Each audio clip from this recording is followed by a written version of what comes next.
il arrive dans votre vie avec un but, fusionner avec vous. Le but du pervers au moment de l'effraction, c'est de rentrer sur votre territoire. Il rentre sur votre territoire, mais il ne passe pas par la porte d'entrée, lui. Il passe par la fenêtre. Vous sentez que déjà au début, qu'il y a un truc qui ne va pas. Il vient doucement, tranquillement, effraction. Le but à ce moment-là pour le pervers, c'est d'annuler la différence de l'autre. Le but pour lui, c'est que vous ne fassiez qu'un avec lui. Parce que si vous fusionnez, il ne peut plus y avoir de limite. Vous ne pouvez plus mettre de limite en fait. Donc à ce moment-là, vous n'êtes plus qu'une personne, donc vous n'avez plus le droit d'avoir de besoin finalement en fait. Vous commencez à vous copier, les pensées du pervers, vous devenez le pervers. Vous devenez l'autre. Ok ? Et en fait, c'est un truc qui est fascinant.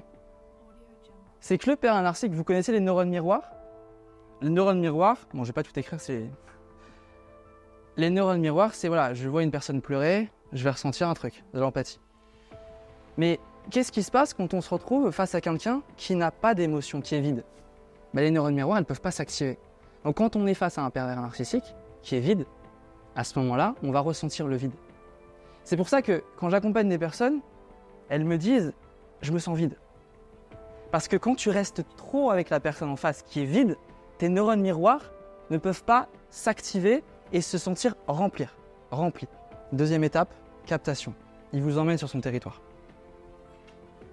Comment il fait ? La parole. Le but du pervers dans la parole, c'est qu'il y ait une cassure dans la logique de la communication.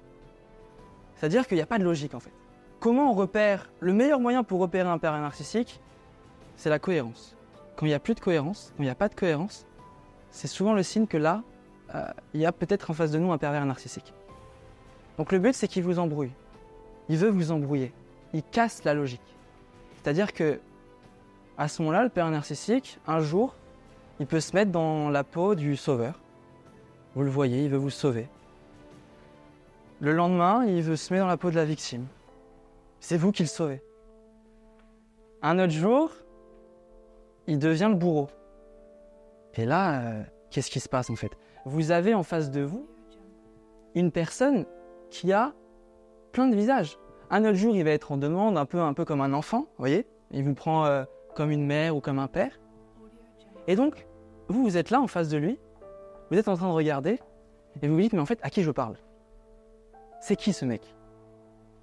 Vous parlez à un sauveur, à un bourreau, à une victime, à un enfant, et on est perdu.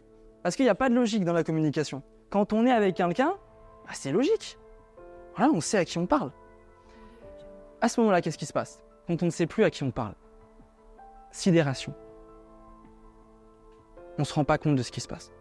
C'est là, c'est comme en hypnose en fait. L'hypnose, pour rentrer quelqu'un en hypnose, il faut faire ce qu'on appelle une rupture du pattern. C'est-à-dire, on casse la logique.